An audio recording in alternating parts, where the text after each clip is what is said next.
USA Warrior Stories is a not-for-profit organization designed to record, archive, and share videos of veteran stories, to help veterans make a connection with one another and to help us all better understand their sacrifices for our freedoms.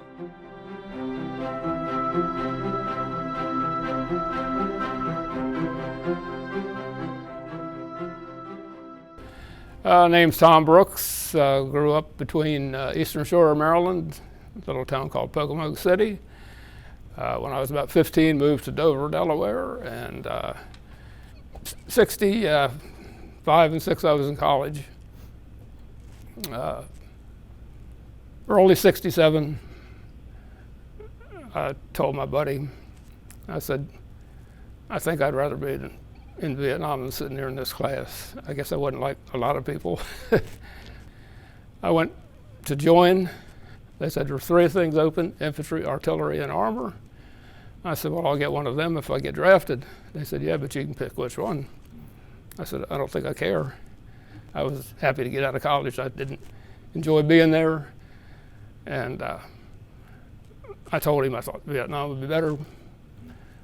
But after being there a while, I realized it wasn't. I flew into Vietnam as replacements. I was actually on the plane with one buddy of mine that we'd been through advanced infantry training together. I had orders in hand to go to Cam Ranh Bay, which everybody said was the best place in Vietnam to be stationed. I figured since I was an infantry guy, I'd be on convoys just as a riding shotgun or something. But never did see. We were there right after the Tet Offensive, so they needed a lot of infantry guys. I ended up with 199th Infantry and never did see the ocean. The word Redcatcher came from communists, and 199th was set up to get rid of communism. See, there's guys in our platoon. We were guarding the bridge for a week in south end of Saigon. There's myself, another guy, and some of the kids that were always hanging around our bridge. Well, the way it worked in my unit, we got there, we went through a week of prep to go out in the field, firing all the weapons again, making sure you could operate every weapon that our company carried. They flew us into a village that was already supposedly in safe hands, and we got to go through it. After that was over, then we went to the field. Well, when I first got there, we were over on the Cambodian border, and we flew 6 to a chopper, doors open. The only place that was nice and cool was up there about 3,000 feet. And they usually fly 2,000 to 3,000 feet to avoid small arms fire. So we flew out there, could see a big round brown hole in the ground way down there. Started circling and coming down, and you could see guys and artillery and everything. And we landed there in a big cloud of dust. They came and got us and decided where we needed to be, because there was a whole 2 companies there, I think. And I got assigned to Delta Company. Wasn't too many guys around. They were all out on a patrol. And I think it was a 3-day sweep. And so we just hung around the bunkers until they came back in. Can you describe what your worst day in Vietnam was like? Probably my 2nd day. We got in a big firefight in the jungle. I was walking point. For some reason, they put the new guys on point just to break you in. Probably wasn't the best thing for new guys to be there. We were on a trail. I walked around a bend and I see a big pot with a fire underneath it and a little lean-to. Didn't see anybody around. I stopped, just halted everybody. The lieutenant came up. I didn't have to tell him why I stopped. So since I was a new guy, he said, you go back and assist the machine gunner. And he brought another guy up that had been there a while. And then we moved out, we were just in a single line, moved everybody over by platoon, and we started moving forward, and we got in a pretty big firefight there. A week? I was less than my 48 hours. Yeah. I've been in the country more than that, but I've been with my company for 2 days. And I'd never even thought about writing anything, and the guy that you interviewed yesterday, Charles Stroud, he's the one that talked me into it, because he told me he was writing his memoirs from Vietnam. And he said, you need to do it, because it'll be something you can leave your family. And I said, well, I don't really have anybody in my family that interested in it. And he said, oh, you need to do it. So I said, after he told me this about 6 or 8 times, I said, okay, I'll write about my first 48 hours in Vietnam. I subscribed to Vietnam Magazine, and they always have reflections section in there. So I said, I think I'll just send this to them and see what they think. Maybe they'll publish it. So I talked to the publisher on the phone. He told me, yeah, send it. He said, I'll read it. And I did. Didn't hear anything from him for a couple weeks. And I told him, I said, I've never written a long letter in my life. So if it's no good, I said, it doesn't bother me. Well, he got back with me about 2 weeks later. He said, I kind of like it. He said, I'm trying to get somebody that'll write a little more about Walking Point. He said, would you change it a little bit and do a little more of that? So I said, yeah. So I did.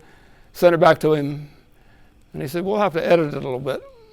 And I'd put some things in there that the way we talked, like FNGs. I guess you guys know what that is. And all our slang. And he said, we have to take that out of there. And I said, why? That's the way we talked.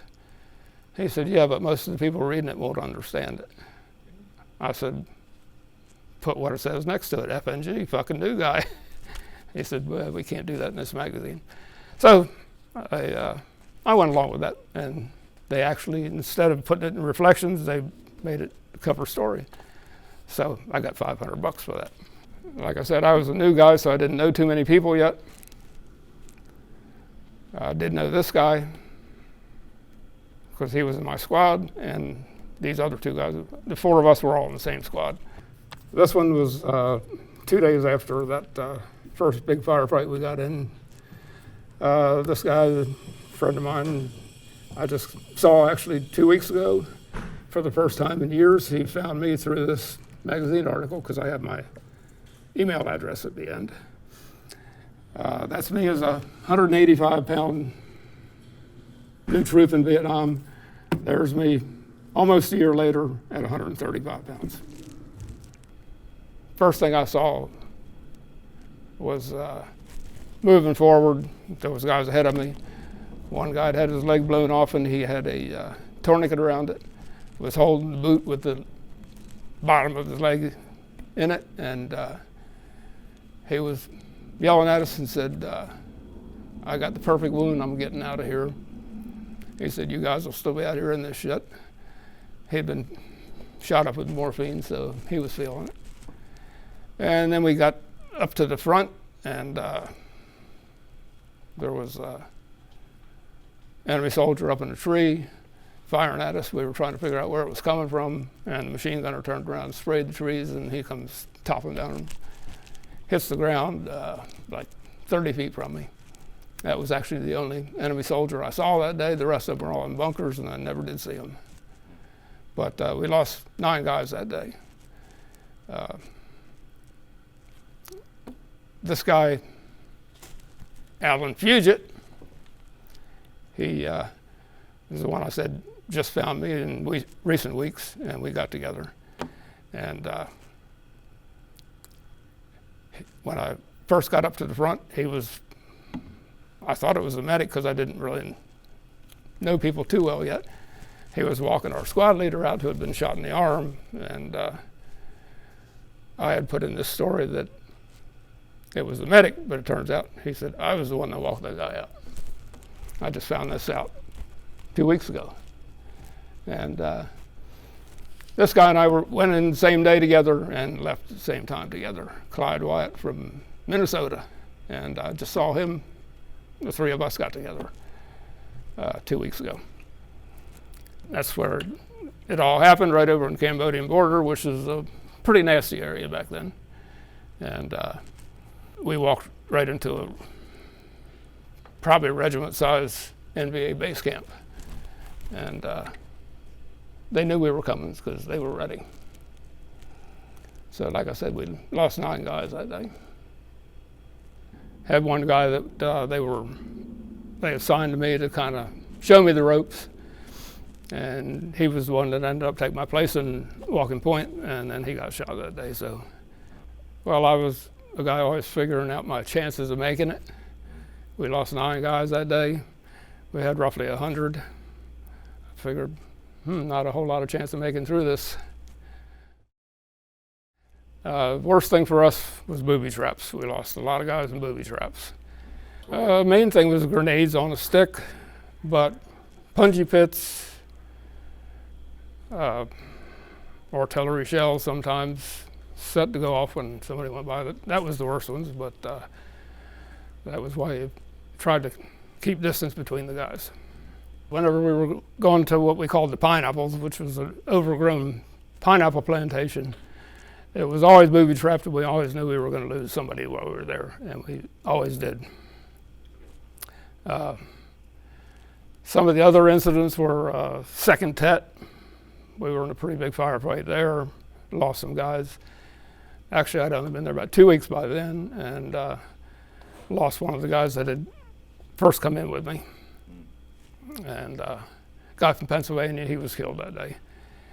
Got to see a APC blown up, bodies everywhere.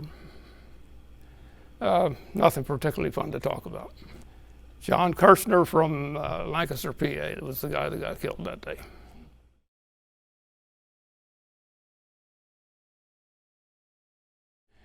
We were supposed to stay off trails, but it was almost impossible because the jungle was so thick, you just had to cut through it, and you'd be forever. And I didn't realize it when I first got there, but the company commander or platoon leader was expected to cover a certain area during the day, so they'd have to keep you moving. And like I said, tripwires were a bad thing. I remember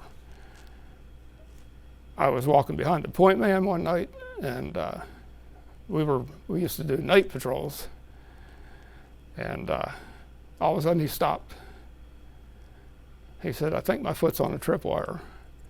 I said, well, I'm thinking, how could you possibly know that, because there's vines everywhere? But he said, "Crawl up here and feel." So I crawled up there and feeling around, and it was a tripwire. He said, "Okay, I got to back my foot out." He said, "Bring somebody else up." So one guy got on one side of the wire and one guy got on the other, and we're holding it, and he's pulling his foot back out. And we stayed there while all the other guys came and stepped over it, because we didn't want to blow it, that it would tell where we were. And we made it. But I never figured out how he knew that's what it was. And another interesting one was I was walking cover for the point man, and I was probably 50 feet behind him at the most. And I see him take a big step. This was during the day. And he didn't say anything. So I got up there, and here's a bright green snake coiled up in the trail. And I stopped. And he turned around and looked, and I told him to come back. I said, "Did you see what you just stepped over?" He said, "Yeah, some kind of garter snake or something." I said, "Well, I just got here a couple weeks ago, and they showed us a film." I said, "That's a bamboo viper." We called them the two-step snake, because supposedly if you got bit by one, you took 2 steps and you were dead. Just a couple of friends of mine that were in my platoon. There's my squad leader at one time with a bunch of the kids in south end of Saigon. A guy named Frank Nixon from Williamsburg, Virginia. He was with me most of that year. Here's an interesting thing. We were on a patrol one day and a guy stepped across this big log and it moved and they realized it was a python.